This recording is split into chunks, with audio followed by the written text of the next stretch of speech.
Welcome back to Nerd Thug Radio. Rob Zombie, ladies and gentlemen. Man, I love Rob Zombie. He makes some great movies, too. House of a Thousand Corpses. That's debatable. Couldn't get into any of them. Yeah, I'm with Colt on that. I'm not a Halloween big remakes horror sucked. film guy or a scary movie guy. And those two movies that he makes, like House of a Thousand Corpses, and I can't remember the other one off the top of my head, but it's with Captain Spaulding, the clown guy. I really dig those. I don't know why. I don't even like scary movies. Yeah, you are like the worst scary But movies I like guy. those two movies. Really weird. And his wife is super fine. She is. Is that basically what we're basing this on? What? No. Oh, she's really good. And she stars in both of them. Oh yeah, I know who you're. Yeah. You know what I'm talking. You know Yeah, I what do know I'm who you're talking talking about. All right, let's get into this week's top 3. We're doing favorite movies featuring old men. I mean, I guess I could do like grandpas or grumpier old men, but we're more focused. I specifically said we're more old focused man on action movies. We're more focused with guys that used to be action heroes, old man action, and now they're movies. older and they're still doing old action. Right, movies. or like the return, The Return, kind of. So, Mr. Padawan Hipster. Yes. What's your number 2? My number 2 may not really qualify for this, but It doesn't. It's a Moving on. All right, Corey's number 2. No, it is a gritty deconstruction of the Western genre in which the storytelling is very unconventional yet original. I have no It's idea what we're doing. Yeah. Is this a Coen movie? Brothers, Best Picture winning, No Country for Old Oh, Men. okay. Yeah. No, that's not a bad one. It's got some older guys. You know what's funny is a great movie. it's actually Josh Brolin's debut, Right. but he does debut as what we would call an old. Him and Javier Bardem both. Right. That was really their breakout breakouts. roles. Right. There's Tommy Lee Jones in there as well. Boom. Yeah. There it is. There's the tie. Right And there. Tommy Lee Jones returns kind of as like a Dude, TLJ is great. man. he is, but that whole monologue He at really the is. end, I feel That's like, one that people in like English classes could annotate and go over. because the book is really good. The book is nowhere. It's really good. The book is good, man. And they basically took that ending. They did it the best way possible because the book they do the dream at the end of the book, and so for him to tell the dream to his dad, is that his uncle or his No, dad? it's his wife at the very end. No, he's talking to his uncle, The right? other dude, yeah, I'm not sure Second who cousin that twice was. removed. Yeah, I want to say it's his uncle because he asked about his dad. Hey, Only- did only dad thing I ever tell you remember- about his dreams or something? Only thing I remember is Dream. dude had a lot of cats, Yeah, and he made one pot of coffee a week. yeah. That was gross. He was he was definitely out there, that dude out there. And then I feel like that was either his uncle or his dad. And Second cousin twice removed. right. And so they're Nailed talking about, they're talking about family and law, and he has that dream, and then basically it's the passing of the torch is basically what that dream is talking about, how his time has come and gone. And it's a really cool. It's cool that they were able to work that moment into the end of the movie and make that the end of the movie, because a lot of movies wouldn't have done that. But that movie's awesome. I love that movie. All right, DLG, what's your number 2? So my number 2 is the worst transition possible from something as like film classically good as No Country for Old Men. Expendables.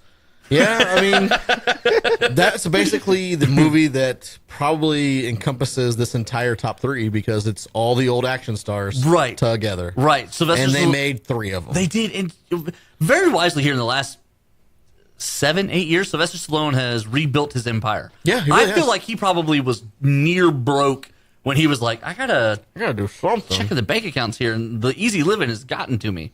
And all of a sudden, Boom, bing, bang, boom, boom, he boom. did a couple boxing movies, did a couple of these, a couple of those, A little bit of this, a little bit of that, and the next thing you know, I mean, he's got to be sitting on probably a cool $600-700 million. He's good to go. Adrian! Now he doesn't have to do anything he doesn't want to do ever Right. again.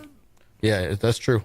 Expendables, good. And they made 3 of them. They did, and And they're also all the old. You could have just done Expendables 1. If Nico was here, He would've his just- top 3 would have been Expendables 1, 2, and 3. But you know what's funny is there's actually young actors in there too. Like the young Hemsworth is the sniper in the second one. Ronda Rousey's in one of them. Ronda Rousey's in the second one, I believe. And another, was it Gina Carino in the first one? Look it up. Look it up. I'm not totally Look it sure. up, look it up, look it up. But they almost made a girls' version of Expendables Right. because of Ronda Rousey and Gina Carino. With They Lucy basi- Lawless. Yeah, they basically were like, "Hey, let's throw a couple more chicks in here." Let's do this on the down low. Yeah, I think it was Gina Carino. It might have been. You might be right about that because she's been in a couple other things. Like Deadpool? No. She was in Deadpool. No, she was, but I'm trying to think. Oh. She left MMA to do movies. Right.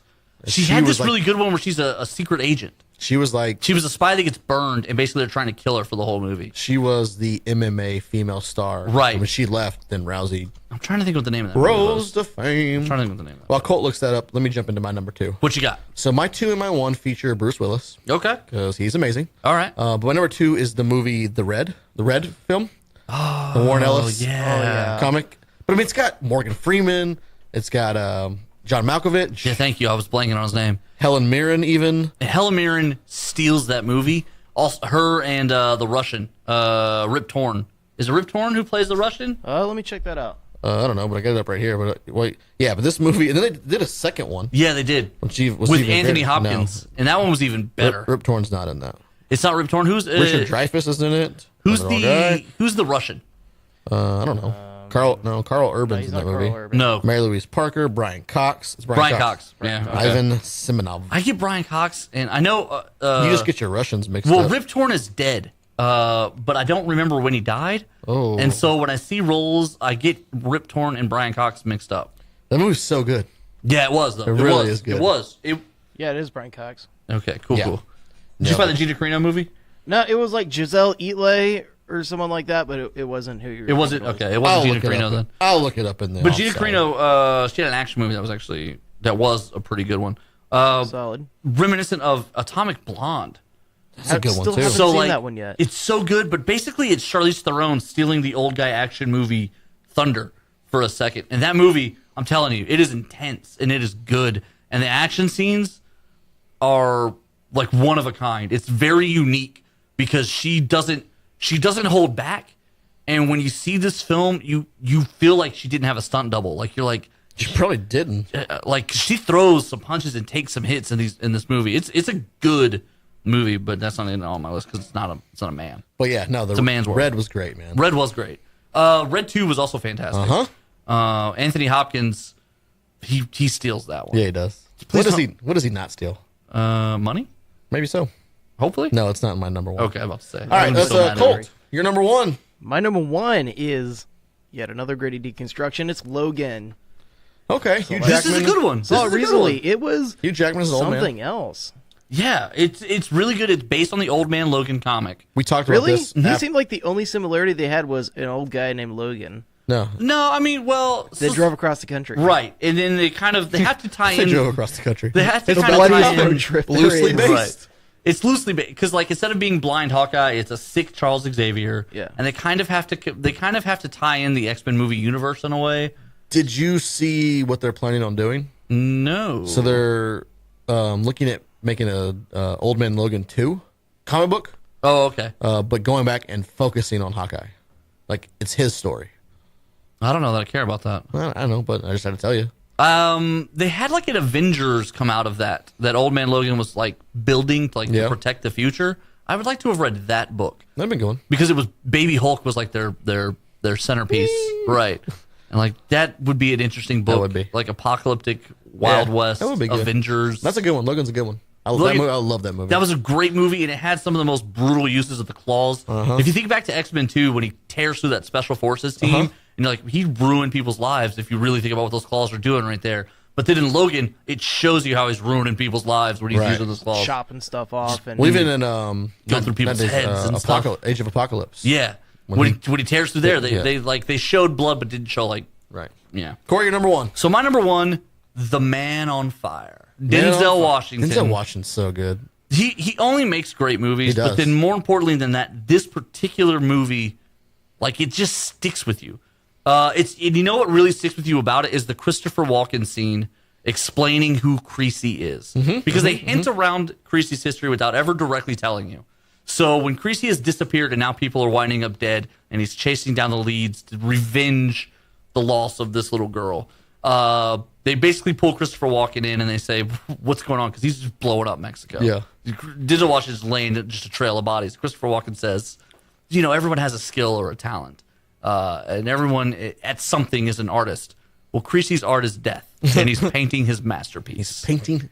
And to hear that in the Christopher Walken's voice. It's just like such a movie moment. You're just like, you can't have a better his masterpiece. You can't have a better explanation of a character and what they're doing in a movie than that line, right? It's pretty good.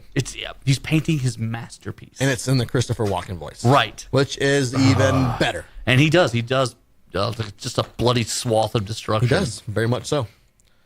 My number one. You ready? What do you got? What do you got? It's another Bruce Willis film. Okay. It is called G.I. Joe Retaliation. Bruce Willis. He's the original Joe. Right, which is stupid, but okay. He is the original Joe. They do say that. And his entire house is an arsenal folded up inside of a house, which is stupid. Well, then they have to like get his help, and then he goes and recruits a couple of his old G.I. Joe buddies. I know. And they help save the day. See, I think I love G.I. Joe. I think what number 2 did better than number 1 was number 1 took itself way too seriously. Correct. And it number just turned out two- to be this mediocre action movie. And number 2 was like, hey, we know that we're a dumb Saturday morning cartoon, so we're just going to roll with that. And Look, have I fun. knew number 2 was going to be a little more serious toned whenever leading into the movie, all the previews, it was the Steven Seagal effect. Right. Was The Rock and Channing Tatum. You're like, Right. oh, wow, we are going to get 2 huge megastars in this movie. Mm-hmm. And 5 minutes in, Channing Tatum's dead. Also, Audrina Patridge was why I saw that Pilecki. movie. Audrina Pilecki. Pilecki. Yeah. She sorry. is super hot. Audrina Patridge. Who's that? I think that's That's one the of the one reality. that's from the hills. Yeah. She's super hot. I got Yes. that. I got that Christopher Walken clip on. Oh, deck. yeah, let's play play it as we go out because we got time. Go ahead. Nail it. G.I. Joe Retaliation's the best. The little Hispanic music in the background. Se took the other way. Huh? And they're gonna wish they never touched the hair on her head. Christopher Walken's so good. A man can be an artist. And anything, food, whatever. It depends on how good he is at it. Creasy's art is dead.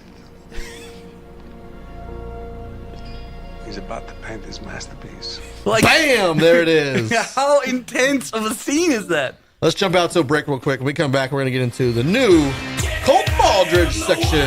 Oh, yeah. Nerds Are